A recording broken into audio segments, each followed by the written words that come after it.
your best pal to learn English. Hey everyone, welcome! If this is your very first time here, hi, we're so glad you found us. I'm Sofia. And I'm Jake. Whether you're making breakfast, commuting, or honestly still hiding under your blanket, you are in exactly the right place. And if you are still under the blanket, that's okay.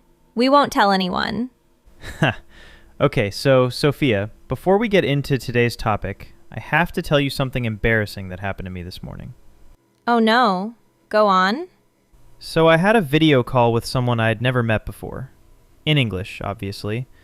And I totally froze in the first 30 seconds. Like, my brain just left the building. And all I said was, "So, yeah." And then I smiled. Very professionally. Oh no, Jake. That is painfully relatable. And actually, that is the perfect way to open today's topic. Because that exact feeling, that freeze, that panic, that my brain just left moment, that is exactly what we are talking about today.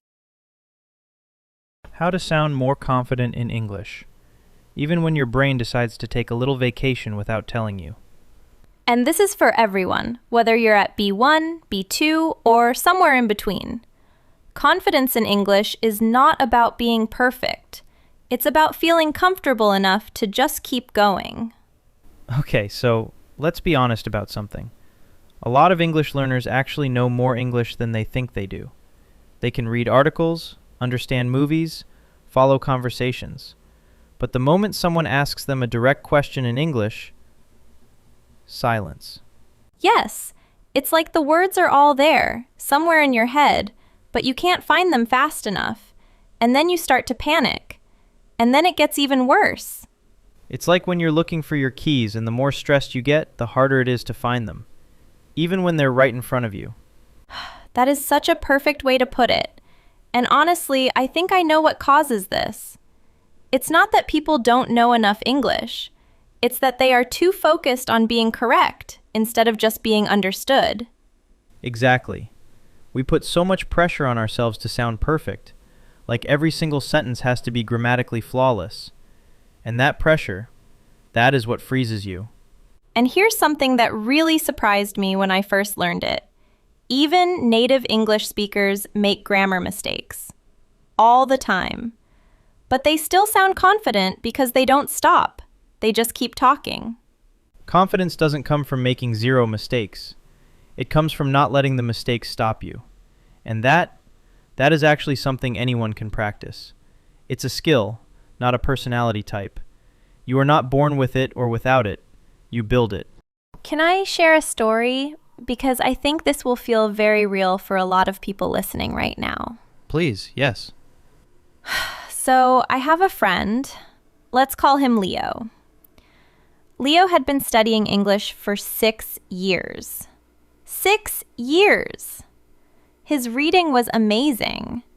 His vocabulary was honestly better than some native speakers I know. But every time he had to actually speak, in a meeting, at a job interview, even just ordering food at a cafe, he would go completely quiet and then apologize for his English. The classic, sorry for my bad English, before even saying a single word. Exactly. And his English was not bad at all. But by apologizing first, he was already telling himself, and everyone around him, that he wasn't good enough. It was like arriving at a race and saying, "Sorry, I'm probably going to lose," before the starting gun even goes off. Oh, that image is so accurate. So what actually changed for him? One tiny thing. He stopped apologizing. That's it. He made one rule for himself. No more, "Sorry for my English." Instead, he just started talking. Imperfect sentences, wrong articles sometimes, small mistakes here and there, but he kept going. And within a few weeks, people around him noticed something different. He seemed more confident. His ideas came through more clearly. And he actually started making fewer mistakes because he wasn't panicking anymore. That is incredible. One small habit completely changed how people saw him and how he saw himself. And here's the most important part. Confidence is not always something you feel first and then act on. Sometimes you act first. You push through, you pretend to have it, and the feeling catches up later. Leo didn't wait until he felt confident. He acted confident, and then, slowly, it became real. Okay, let's get practical. 3 things that genuinely help you sound more confident in English. And none of them require you to memorize 500 new words. Tip number 1, slow down. This one sounds so simple, but it is so hard when you're nervous. When people get anxious, they either go completely silent or they speak super fast, like they're trying to get all the words out before they disappear. But speaking fast actually makes you sound less confident, not more. Think about it. When a leader gives a big speech, they don't rush. They take their time. And that slowness creates trust. It tells the listener, I know what I'm saying, and I'm not afraid to take up space. So the next time you're nervous speaking English, go a little slower than feels natural. It will feel strange to you. But to the person listening, it sounds calm, clear, and confident. Tip number 2, use filler phrases. Sophia, explain this one because you are so good at it. Okay, so filler phrases are small expressions that give you a little extra time to think without going completely silent. Things like, that's a great question, or let me think about that for a second, or you know what I mean, or what I'm trying to say is... In your first language, you probably do this without even thinking. In English, you just need to learn which phrases feel natural, and even something as simple as starting a sentence with actually or honestly immediately makes you sound natural and confident. Because it sounds like you're about to say something real, something from your own thoughts, and that is exactly what confident English sounds like. And tip number 3, stop waiting until your English is perfect to actually use it. This one is the most important one, I think. So many people say to themselves, I'll start speaking confidently when my English gets better. But here's the truth. Your English gets better because you speak, not the other way around.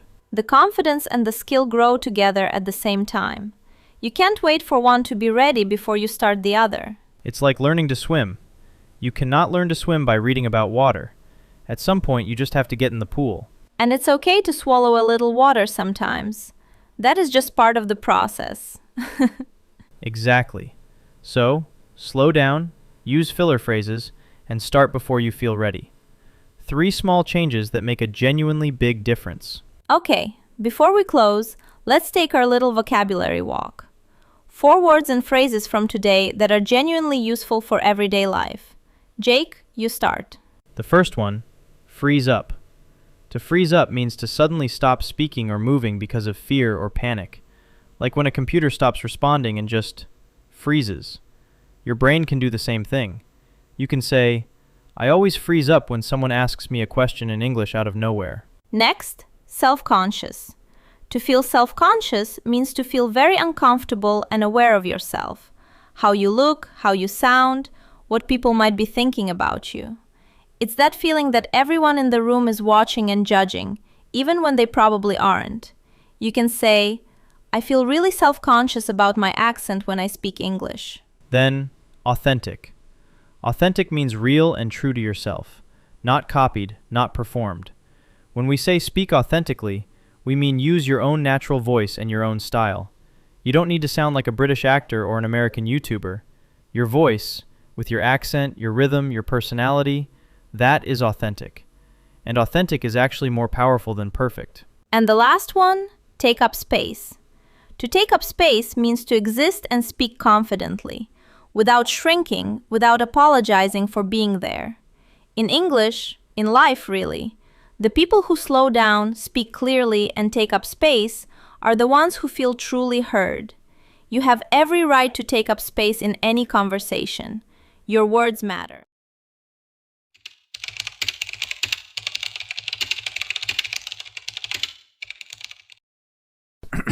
Before we go, your challenge for this episode.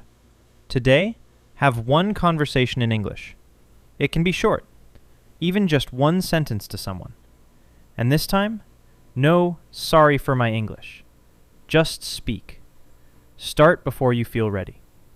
And if you want to be a little brave, come to the comments and write one sentence using one of today's 4 words. Freeze up, self-conscious, authentic, or take up space. It doesn't have to be long or complicated. Just one sentence. We genuinely love reading what you write. Because here is the truth. Confidence isn't the absence of fear. It's deciding to speak anyway. And every single time you do that, you become a little more of the English speaker you want to be. We are so glad you spent this time with us today. If this episode helped you even a little, please share it with a friend who's also on this journey. It honestly means the world to us. I'm Sophia. And I'm Jake. See you in the next one. Take care, everyone.